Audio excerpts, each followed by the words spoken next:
हकीकत पर ही करते हैं। जैसे कि देखिए, बहुत सिंपल सी बात है कि चिंतन पद्धतियाँ हम लोग हर विचारक के साथ चिंतन पद्धतियाँ पढ़ते हैं। सबको एक जगह करके हम लोग देखते हैं तो क्या क्या पाते हैं। जैसे मान लिया जाए कि प्लेटो है, प्लेटो की सबसे प्रमुख चिंतन पद्धति क्या है? निगमनात्मक पद्धति। इसका मतलब क्या होता है? सामान्य से विशेष की ओर, सामान्य से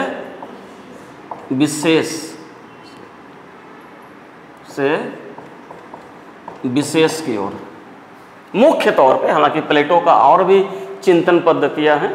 प्लेटो ने संवाद पद्धति को अपने गुरु सुकरात से अपनाया। प्लेटो का एक सादृश्य पद्धति है, प्लेटो का ही एक द्वंद्वात्मक पद्धति है जिसे हम दार्शनिक पद्धति कहते हैं। लेकिन सबसे इंपॉर्टेंट प्लेटो के चिंतन पद्धति क्या है? निगमनात्मक पद्धति। इसका मतलब क्या होता है? इसका मतलब होता है सामान्य से विशेष की ओर। यानी कि पहले हम एक दृष्टिकोण बनाएंगे, फिर उस दृष्टिकोण की पुष्टि के लिए कई तथ्य लेंगे, उदाहरण लेंगे, निष्कर्ष लेंगे और अपने दृष्टिकोण को साबित करेंगे। ये हो गया, ठीक है। अब देखिए, दूसरा है अरस्तु। अरस्तु की चिंतन पद्धति क्या है? आगमन पद्धति कहते हैं। आगमन पद्धति जो एक वैज्ञानिक पद्धति है, इसको उल्टा कर दीजिए,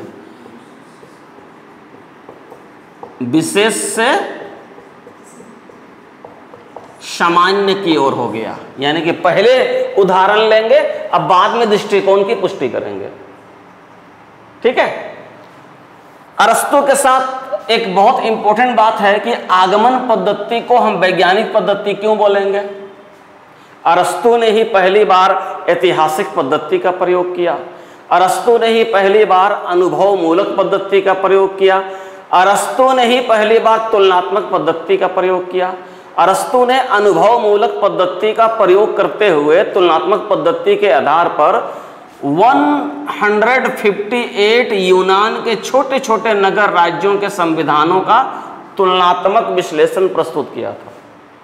वो अरस्तु में पढ़ते हैं, ठीक है। तो ये आगमन पद्धति किसका हो गया? अरस्तु का हो गया।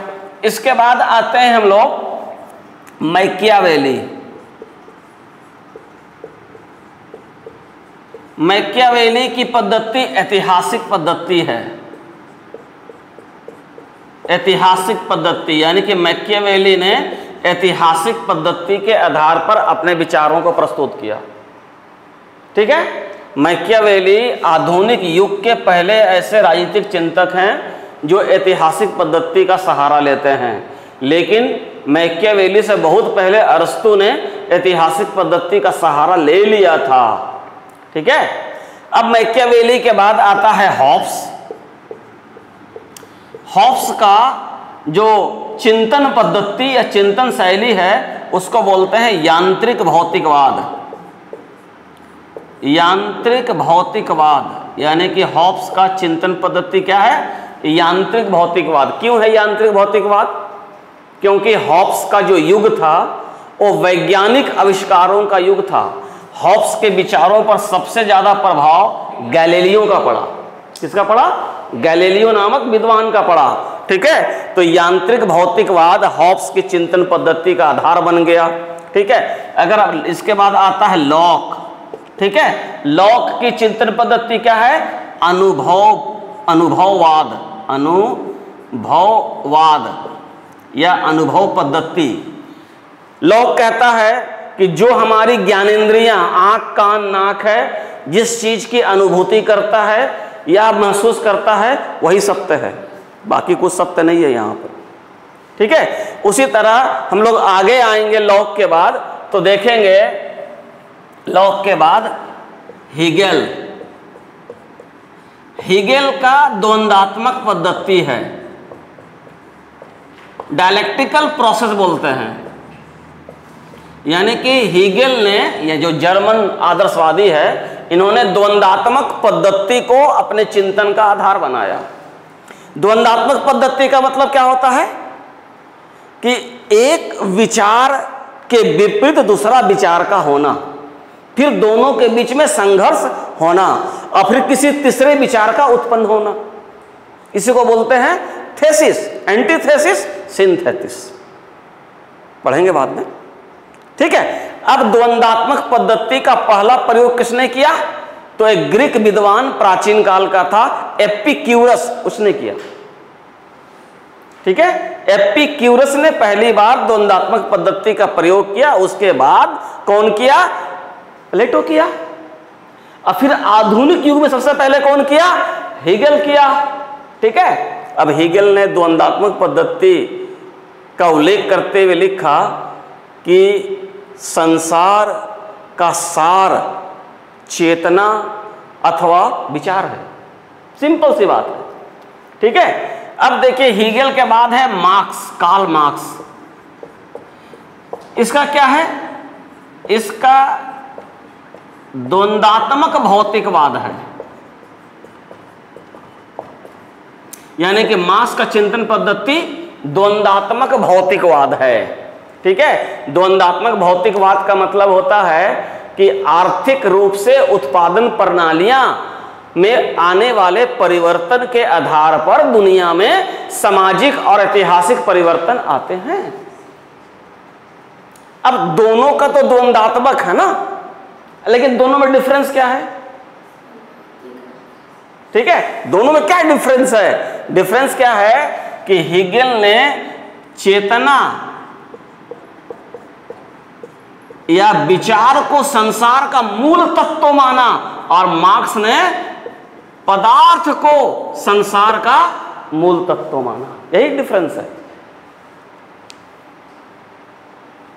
तो ये देखिए प्रमुख रूप से चिंतन पद्धतियां हैं। एक और नाम लिख सकते हैं मॉन्टेस्क्यू का। मॉन्टेस्क्यू का जो चिंतन पद्धति है उसको बोलते हैं निरीक्षण एवं ऐतिहासिक पद्धति। ऐतिहासिक पद्धति यह है, यानी मॉन्टेस्क्यू ने निरीक्षण एवं ऐतिहासिक पद्धति का प्रयोग किया था।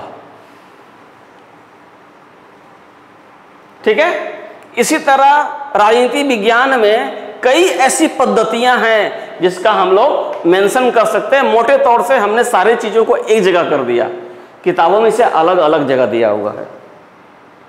ठीक है, पढ़ने का भी एक तरीका है कि चीजों को एक जगह करना सीखिए। चिंतन पद्धतियां,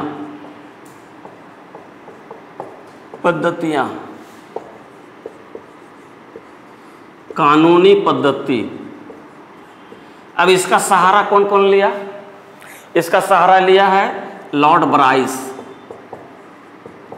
लॉर्ड ब्राइस है, एवी डाइसी है, आइवर जैनिंग्स है, आइवर जैनिंग्स आदि। इन सभी विद्वानों ने कानूनी पद्धति का सहारा लेकर राजनीति विज्ञान का विश्लेषण किया। ठीक है, अब कानूनी पद्धति के अलावे, ठीक है, एक ऐतिहासिक पद्धति भी है। हम लोग दो नाम तो जान गए। ऐतिहासिक पद्धति का पहला प्रयोग अरस्तू ने किया। आधुनिक युग में पहला प्रयोग मैकियावेली ने किया। लेकिन बाद के वर्षों में कौन कौन किया? सर हेनरी मैन ने किया, फ्री मैन ने किया। ठीक है, सेबाइन द्वारा किया गया। इन सभी ने ऐतिहासिक पद्धति का प्रयोग किया है। ऐतिहासिक पद्धति के प्रयोग में रूढ़िवादी नेता एडमंड, ये ड है ना, एडमंड बर्क, डेविड ह्यूम का भी नाम लिया जा सकता है।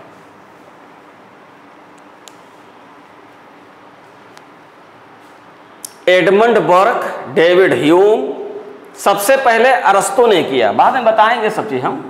उसके बाद आधुनिक युग में पहली बार मैकियावेली ने किया। इन दोनों के अलावे जिन विद्वानों ने ऐतिहासिक पद्धति का प्रयोग किया है उनमें सर हेनरी मैन है, फ्रीमैन है, सेबाइन है, ठीक है, एडमंड बर्क है और डेविड ह्यूम है।